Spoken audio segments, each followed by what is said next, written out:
bell icon for regular update. Hello friends, આપ સર્વે મિત્રોને મારી એક નમ્ર રિક્વેસ્ટ છે કે આપને જે ટાઈમ મળ્યો છે પ્રિપેરેશન કરવા માટે એને વેસ્ટ ના કરો, કેમ કે એસ્ટિમેટિંગ, કોસ્ટિંગ અને કોન્ટ્રાક્ટિંગ સબ્જેક્ટ એવો છે કે જેની અંદર તમે મેક્સિમમ એક્ઝામ્પલની પ્રિપેરેશન કરશો તો તમે જીટીયુની અંદર સારા માર્ક્સે પાસ થઈ શકશો. આજે આપણે પેપર સોલ્યુશનની અંદર જે ચેપ્ટર નંબર 1ની થિયરી જે છે એના જે 2 માર્ક્સના ક્વેશ્ચન પૂછાય છે એ આપણે જોવા જઈ રહ્યા છીએ.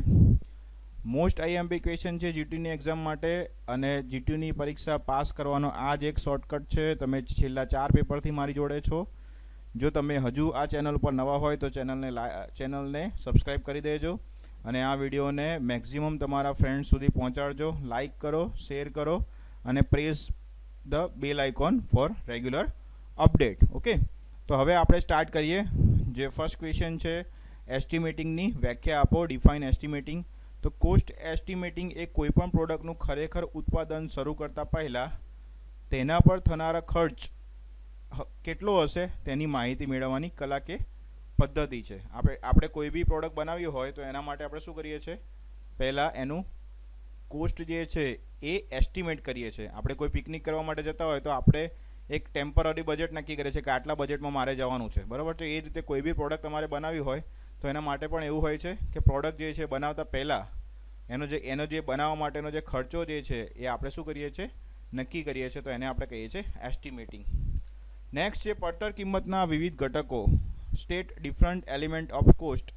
તો પડતર કિંમતના વિવિધ ઘટકો નીચે મુજબ છે. ફર્સ્ટ વન છે મટીરિયલ ખર્ચ, સેકન્ડ છે મજૂરી ખર્ચ, થર્ડ છે અન્ય ખર્ચાઓ કે શિરોપરી ખર્ચ. Okay, material cost, labour cost અને ઓવરહેડ કોસ્ટ. ઓકે, કોઈ બી પ્રોડક્ટ તમારે બનાવીએ તો એ મટીરિયલ જોઈએ, લેબર જોઈએ અને બાકીના જે ખર્ચા છે, ટ્રાન્સપોર્ટેશન જે છે, ઇલેક્ટ્રિસિટીનો ખર્ચો છે, એ બધા શિરોપરી ખર્ચમાં આવશે, ઓવરહેડ ખર્ચમાં. ઓકે, નેક્સ્ટ છે list the cause of depreciation. ઘસારાના કારણોની યાદી આપો. ઘસારો કઈ કઈ રીતે થઈ શકે? તો ભૌતિક સ્થિતિના કારણે થતો મૂલ્ય ઘસારો. તો ભૌતિક સ્થિતિમાં કયા કયા આવશે? તો વિયર એન્ડ ટીયરથી થતો મૂલ્ય ઘસારો, ભૌતિક બગાડથી થતો મૂલ્ય ઘસારો, એક્સિડન્ટથી થતો મૂલ્ય ઘસારો. ઓકે, તમે કોઈ બી કાર લાવો છો તો એમાં શું થશે? એક તો જેમ જેમ યુઝ કરશો એમ વિયર એન્ડ ટીયર થશે, બરાબર છે. પછી એક્સિડન્ટના કારણે પણ ઘણી વખતે એનો જે વેલ્યુ છે એ વેલ્યુ ડાઉન થતી હોય છે, બરાબર છે. અને એક છે ફિઝિકલ જે છે એ વેસ્ટના કારણે. ઓકે, અયોગ્ય નિભાવથી થતો મૂલ્ય ઘસારો. આપણે કયું મશીન કઈ રીતે યુઝ કરીએ છીએ એની ઉપર એની જે વેલ્યુ છે, બરાબર છે, એ ડિપેન્ડ કરે છે. તો આપણે એનું મેન્ટેનન્સ પ્રોપર ના કરીએ તો એના કારણે પણ એની જે ઘસારો જે છે એ થાય છે. કામગીરીનો થતો મૂલ્ય ઘસારો. કામગીરીના આધારે 2 પ્રકાર છે. એક તો વપરાશહીનતાથી થતો મૂલ્ય ઘસારો, મીન્સ કે માર્કેટની અંદર કોઈ નવી પ્રોડક્ટ આવે છે તો જૂની પ્રોડક્ટ જે છે એનો આપણે ઓછો યુઝ કરીએ છીએ, ઓછી કાર્યક્ષમતાથી થતો મૂલ્ય ઘસારો. ઓકે, તો વપરાશહીનતા અને ઓછી કાર્યક્ષમતાથી થતો મૂલ્ય ઘસારો એ કામગીરીના આધારે થતો મૂલ્ય ઘસારો છે. તો તમારે આટલા વસ્તુની યાદી બનાવવાની છે. આમાંથી કોઈ પણ 4-5 લખશો તો માર્ક્સ તમારા કટ નહીં થાય. Write down the importance of cost analysis. પડતર વિશ્લેષણનું મહત્ત્વ જણાવો. તો મટીરિયલનો કેટલો જથ્થો જોઈશે તે નક્કી કરવા માટે પ્લાનિંગ વિભાગને મદદ કરે છે. કોસ્ટનું આપણે એનાલિસિસ કર્યું હોય, કોસ્ટિંગ કર્યું હોય તો શું ફાયદો થશે? તો કેટલો જથ્થો મટીરિયલ જોઈશે એ ખબર પડે છે.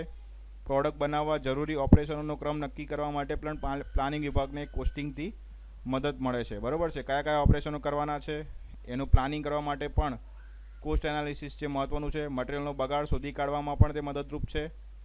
મટીરિયલનો કોઈ વેસ્ટ થતો હોય ઇન્ડસ્ટ્રીમાં તો એનો બગાડ જે છે શોધી કાઢવા માટે પણ મદદરૂપ છે. નફાકીય અને બિન નફાકીય પ્રવૃત્તિની માહિતી આપે છે. મીન્સ કે કઈ એક્ટિવિટીમાં પ્રોફિટ છે અને કઈ એક્ટિવિટીમાં લોસ છે એની માહિતી પણ આપણને કોસ્ટ એનાલિસિસ દ્વારા મળે છે. એક જ પ્રકારના મશીનો ઓપરેટ કરતા કારીગરોની કાર્યક્ષમતા સરખાવીને નક્કી કરવા મદદરૂપ છે, બરાબર છે. એક જ સરખા મશીન ઉપર કામ કરતા હોય તો કયા કારીગર કેટલું એફિશિયન્સીથી કામ કરે છે, બરાબર છે, એ નક્કી કરવું હોય તો એના માટે પણ કોસ્ટ એનાલિસિસ જે છે એ એક ઇમ્પોર્ટન્ટ ટૂલ છે. ઉદ્યોગોના નફાને અસર કરતા પ્રોડક્શન પ્રક્રિયાના સાચા કારણો દર્શાવે છે. મીન્સ કે પ્રોફિટ જે છે એ પ્રોફિટને અસર કરતા જે રીઝન છે એ રીઝન ફાઇન્ડ આઉટ કરવા માટે પણ કોસ્ટ એનાલિસિસ જે છે એ ઇમ્પોર્ટન્ટ ટૂલ છે.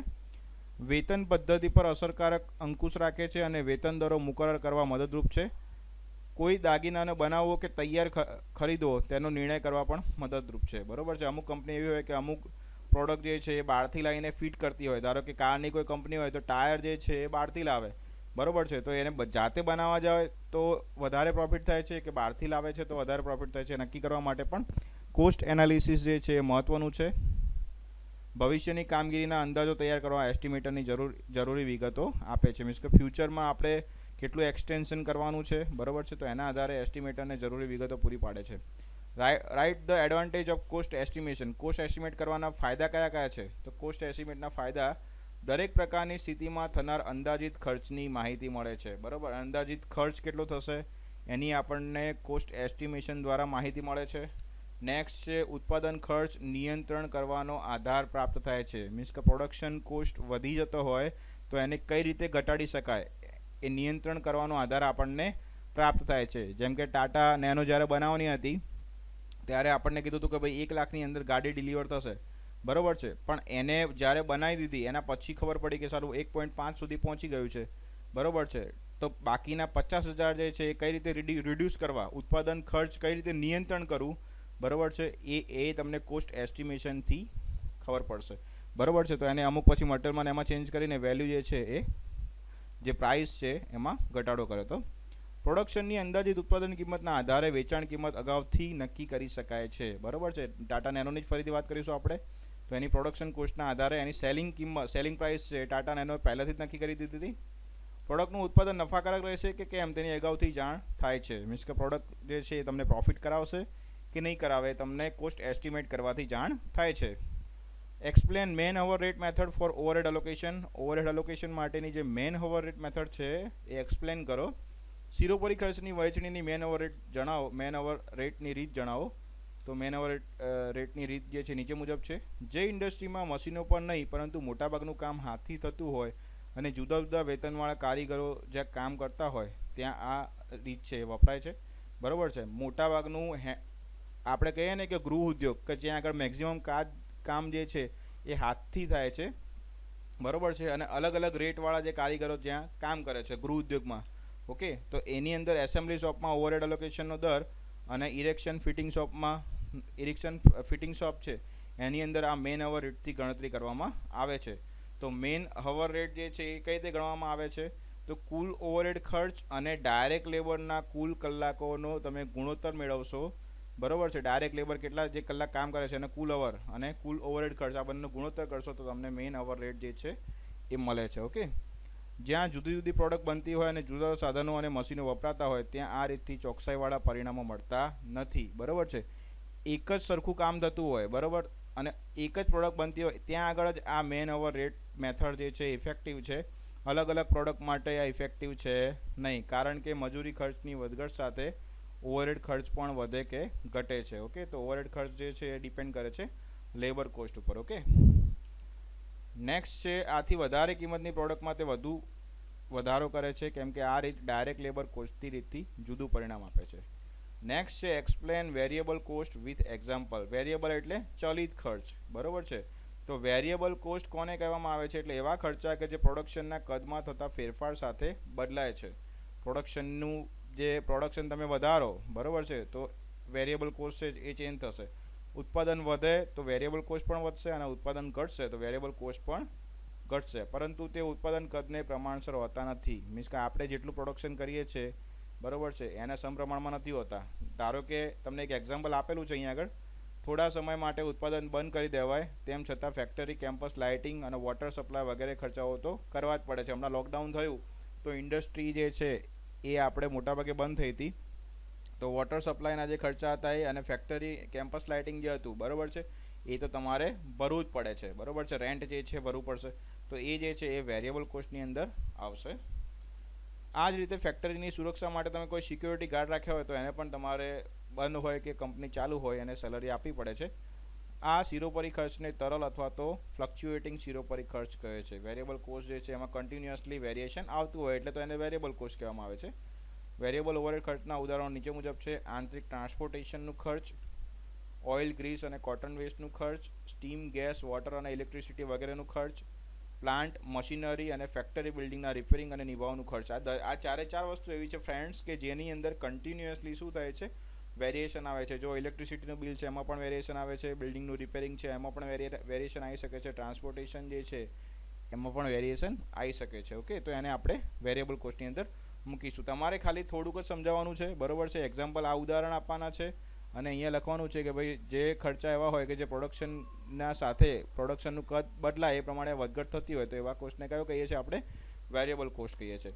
નેક્સ્ટ છે બુક વેલ્યુ અને સેલ્વેજ વેલ્યુની કિંમત આપો. બુક વેલ્યુ કોને કહેવાય? તો સિમ્પલ વસ્તુ છે કે કોઈ પણ બિલ્ડિંગ, જમીન, મશીન કે ઇક્વિપમેન્ટ માટેના હિસાબી ચોપડામાં તેની જે તે સમયે બાકી રહેતી કિંમત દર્શાવવામાં આવે છે. તમે ફ્લેટ છે એ 15 લાખનો લો છો તો 5 વર્ષ પછી એની કિંમત જો 30 લાખ થાય તો બુક વેલ્યુ જે છે એ 30 લાખ કહેવાય, અને જો સમયની સાથે એની વેલ્યુ ઘટે 10 લાખ થાય તો એવા કેસમાં બુક વેલ્યુ પણ કેટલી કહેવાશે? 10 લાખ કહેવાશે. હિસાબી ચોપડે જે કિંમત થતી હોય એ કિંમતને બુક વેલ્યુ કહેવામાં આવે છે. અને સેલ્વેજ વેલ્યુ કોને કહીએ છીએ આપણે?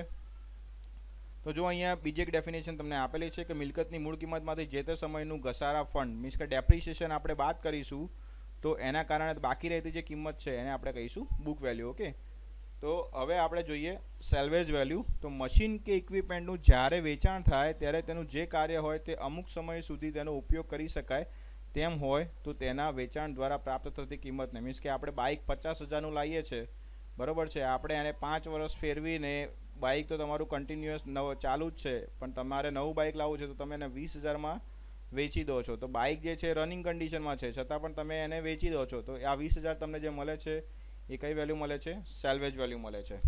નેક્સ્ટ છે એસ્ટિમેટરના ગુણ જણાવો. ક્વોલિટી કઈ કઈ હોય છે? તો તે ડ્રોઈંગ અને બ્લુ પ્રિન્ટ વાંચી શકે અને સમજી શકે તેવો હોવો જોઈએ. ઉત્પાદન કરવામાં પ્રોડક્ટ માટેના મશીનો, પ્રક્રિયાઓ, ઓપરેશન સમય વગેરેના જાણકાર હોવો જોઈએ. તેને યોગ્ય પ્રકારના ટૂલ્સ, જીગ અને ફિક્સર, ગેજીસ વગેરેની જાણકારી તથા જ્ઞાન હોવું જોઈએ. એસ્ટિમેટર જે છે એક એન્જિનિયર હોવો જોઈએ. એકાઉન્ટમાં એન્જિનિયરની જરૂર નથી, બરોબર છે, પણ કોઈ બી પ્રોડક્ટનો કોસ્ટ એસ્ટિમેટ કરવો હોય એટલે એક એન્જિનિયર તરીકે તમને જે નોલેજ હોય એ બધું જ એમાં લખી દેવાનું, બરાબર. ડ્રોઈંગ કરતાં આવડવું જોઈએ, મશીનો વિશે નોલેજ જોઈએ, ટૂલ અને જીગ ફિક્સર વિશે જાણકારી જોઈએ, બરોબર છે. અલગ અલગ પ્રક્રિયાઓ માટે એની કટિંગ સ્પીડ કેટલી છે, ફીટ કેટલી છે, ડેપ્થ ઓફ કટ કેટલો છે એની પણ તમને જાણકારી જોઈએ, બરોબર છે. મેઝરમેન્ટનું નોલેજ હોવું જોઈએ, બરોબર છે. વર્નિયર કેલિપર્સને વાપરતા આવડવું જોઈએ. ઓકે, જુદું જરૂરી મટીરિયલના બજાર ભાવની જે વેલ્યુ છે એ તમને ખબર હોવી જોઈએ. કારીગરોના વેતનના દરોનું પણ તમને ખ્યાલ હોવો જોઈએ, બરોબર છે. તો જ તમે પ્રોડક્ટનો કોસ્ટ એસ્ટિમેટ કરી શકો. સિમ્પલ વસ્તુ છે, કોઈ બી પ્રોડક્ટનો કોસ્ટ એસ્ટિમેટ કરવા માટે આટલી વસ્તુ તો તમને આવડવી જ જોઈએ. ટાઈમ અને મોશન સ્ટડી, બરોબર છે, તે તમે 5મા સેમની અંદર આઈમાં ભણી ગયા, બરોબર છે. જુદા જુદા અલાઉન્સ જે છે એના વિશે પણ માહિતી હોવી જોઈએ જેથી સ્ટાન્ડર્ડ ટાઈમ આપણે નક્કી કરી શકીએ. અને તે ઇજનેરી લાયકાત ધરાવતો હોવો જોઈએ, મીન્સ કે આપણા ફિલ્ડનું જ કામ છે ભૈયા એસ્ટિમેટરનું. ઓકે, કોસ્ટ એકાઉન્ટિંગ અને ઓફિસ એકાઉન્ટિંગ પદ્ધતિનો પણ જાણકાર હોવો જોઈએ. ડેપ્રિસિએશન અને ઓબ્સોલન્સની વ્યાખ્યા આપો. તો મશીન અને સાધન સામગ્રીનો વપરાશ થતાં સમય જતાં તેની કાર્યક્ષમતા અને તેનું મૂલ્ય ઘટે છે. આ મૂલ્ય ઘટાડાને ડેપ્રિસિએશન કહે છે, બરોબર છે. 50,000ની વસ્તુ લાયા અને 4 વર્ષ પછી તમને 20,000 મળે છે તો 30,000 રૂપિયા જે ઘટ્યા, બરોબર છે, એ ઘસારાના કારણે ઘટ્યા છે, તો એને આપણે કહીશું ડેપ્રિસિએશન. ઓકે, તો મશીનની મૂળ કિંમત, ઇન્સ્ટોલેશન ખર્ચ અને તેમાં નાખેલા નવા પાર્ટ્સની કિંમતનો સરવાળો કરો અને એમાંથી સ્ક્રેપ કિંમત બાદ કરતાં જે મૂલ્ય વધે એને સર્વિસ લાઈફ વડે તમે ભાગશો એટલે તમને ડેપ્રિસિએશન જે છે, ઘસારો, દરેક વર્ષે કેટલો ઘસારો થાય છે એ તમને મળી જશે. ઓકે, હવે આપણે ઓબ્સોલન્સની વ્યાખ્યા આપે તો ઓબ્સોલન્સ કોને કહેવાય? તો આપણે માર્કેટની અંદર સીએનસી મશીન આવે છે તો લેથ મશીનને સાઈડમાં મૂકી દઈએ છીએ, બસ એ જ વસ્તુને આપણે કહીએ છીએ ઓબ્સોલન્સ. ઓકે, તો મશીન શોપ માટે ખરીદવામાં આવેલા મશીનના પર્યાય તરીકે સમય જતાં વધુ સારું મશીન માર્કેટમાં આવે છે. તો આ નવા મશીનનો ઉત્પાદનનો દર વધુ હોય છે. સીએનસી મશીન વધુ ઝડપી કામ કરી શકે છે અને ઉત્પાદન ખર્ચ પણ ઓછું આવે છે. જૂનું મશીન જે છે એ લેથ મશીન કામ કરતું હોવા છતાં પણ આપણે નવા મશીનની સરખામણી એનું પ્રોડક્શન કેવું મળે છે? ઓછું મળે છે, એટલે આપણને મોંઘું લાગવા લાગે છે. તો બસ આને જ કહીએ છીએ આપણે વપરાશહીનતા. ઓકે, વિજ્ઞાન અને ટેકનોલોજીમાં થતા વિકાસને કારણે આવું હંમેશા બનતું રહે છે. Okay, salvage value, cost accounting, non productive cost અને બુક વેલ્યુમાંથી બે વસ્તુ જે છે એ ફરીથી રિવાઇઝ થાય છે. સેલ્વેજ વેલ્યુ આપણે ચલાવી દીધી છે. કોસ્ટ એકાઉન્ટિંગ એટલે કોસ્ટિંગની જે વ્યાખ્યા છે એ જ આપણે લખવાની છે. તો ઉત્પાદક વસ્તુની પડતર કિંમત નક્કી કરવા માટેના ખર્ચાઓની પદ્ધતિસર અને ચોકસાઈપૂર્વક નોંધ કરવાની જે કામગીરી છે એને આપણે કહીએ છીએ કોસ્ટિંગ. ઓકે, નેક્સ્ટ છે non productive cost. Non productive cost છે મોસ્ટ આઈએમપી તમારી બુકની અંદર થોડુંક ફેરવીને પૂછ્યું છે. અપ્રત્યક્ષ કોસ્ટ છે, એને જ આપણે નોન પ્રોડક્ટિવ કોસ્ટ કહીએ છીએ. તો આખા ઔદ્યોગિક એકમના વ્યવસ્થિત પરફોર્મન્સ માટે થતા ખર્ચને કોઈ એક પ્રોડક્ટ પર પ્રત્યક્ષ રીતે ઉમેરી શકાય નહીં, એટલે તેને અપ્રત્યક્ષ ખર્ચ કહેવામાં આવે છે. બરાબર છે. જે ટોટલ ઓવરહેડ હોય છે તેને આપણે કોઈ એક પ્રોડક્ટ ઉપર આપણે એડ કરી શકતા નથી, એટલે આને આપણે કહીએ છીએ નોન પ્રોડક્ટિવ કોસ્ટ. ને બુક વેલ્યુ જે છે એ આપણે આગળ તમને સમજાવી દીધું છે. Explain unit rate method for overhead allocation. શિરોપરી ખર્ચ દર્શાવવા માટેની યુનિટ રેટ મેથડ જે છે સમજાવો. તો યુનિટ રેટ મેથડ શાના માટે યુઝ થાય છે? તો અહીંયા તમે જોઈ શકો છો કે આ પદ્ધતિમાં ઓવરહેડ ખર્ચની વહેંચણી ઉત્પાદિત પ્રોડક્ટની સંખ્યા પ્રમાણે કરવામાં આવે છે. પ્રોડક્ટનું કુલ ઉત્પાદન કિલોગ્રામ, ટન, લીટર, મીટર કે નંગ વડે નક્કી કરી તે આંક વડે કુલ ઓવરહેડ ખર્ચને આપણે ભાગીએ તો તમને પ્રોડક્ટ દીઠ ઓવરહેડ ખર્ચ કેટલો છે એ મળી જાય છે. બરાબર છે. ધારો કે પ્રોડક્ટ આપણું 10 કિલોનું ઉત્પાદન છે, બરાબર છે, અને ઓવરહેડ ખર્ચ 10 રૂપિયા આવે છે, તો 10 કિલો ભાગ્યા 10 કરીએ તો તમને ઓવરહેડ ખર્ચ પ્રોડક્ટ દીઠ કેટલો આવે છે મળી જશે. જ્યાં એક સરખી પ્રોડક્ટ બનતી હોય ને ત્યાં આગળ જ આ અનુકૂળ છે. બરાબર છે. અલગ અલગ પ્રોડક્ટ બનતી હોય તો યુનિટ રેટ મેથડ છે એ પણ આપણે વાપરી શકતા નથી. સહેલી અને સરળ મેથડ છે આ એકદમ. પ્રોડક્ટ દીઠ આપણે ઓવરહેડ ખર્ચ ગણવો હોય તો શું કરવાનું? તો જેટલો ઓવરહેડ ખર્ચ આવતો હોય એ ઓવરહેડ ખર્ચ અને ભાગ્યા જેટલા યુનિટ મળતા હોય, મીન્સ કે જેટલી પ્રોડક્ટ તમને મળતી હોય એને ભાગી રાખશો તો એટલો પ્રોડક્ટ દીઠ ઓવરહેડ ખર્ચ છે એ આપણે કરી શકીએ. ઓવરહેડ ખર્ચ એટલે તમને ખબર પડી જાય ને ફ્રેન્ડ્સ, જે એક્સ્ટ્રા ખર્ચો આવે છે. ધારો કે આપણે બોલપેન બનાવવાની છે, તો બોલપેન બનાવવા માટે 2 રૂપિયાવાળી બોલપેન મારે બનાવી છે, તો એમાં જે છે ઇંકનો જે ખર્ચો આવે છે એ, પછી પ્લાસ્ટિકનું જે ઉપર એનું કવર આવે છે એ બધા ડાયરેક્ટ મટીરિયલ કોસ્ટની અંદર આવશે. બરાબર છે. પછી જે બનાવી રહ્યો છે એના આપણે રેન્યુમરેશન આપીએ, લેબર કોસ્ટની અંદર આવશે.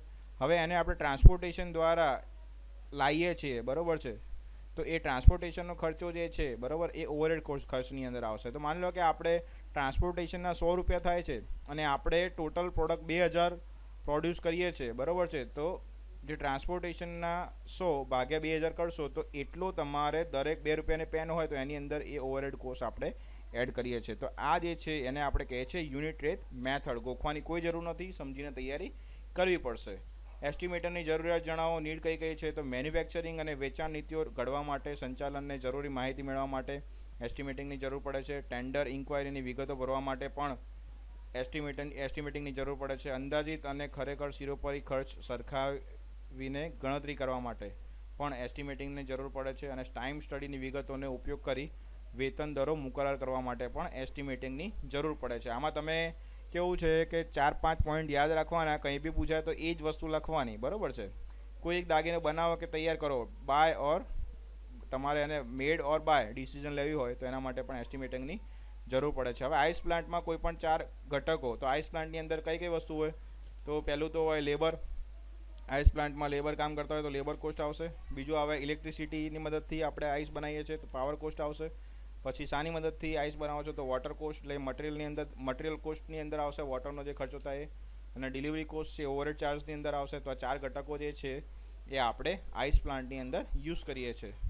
Thank you friends. જો તમને આ વિડીયો યુઝફુલ લાગ્યો હોય તો તમારા મિત્રો સાથે શેર કરો, અને જો ચેનલ ઉપર તમે નવા હોય તો સબસ્ક્રાઈબ કરી દેજો, કેમ કે આ જ રીતે ચેપ્ટર વાઇઝ તમને જે વિડીયો છે એ મળતા રહેશે. નો ડાઉટ લેક્ચર મોટું છે પણ બહુ ઇફેક્ટિવ છે. Okay, thank you friends.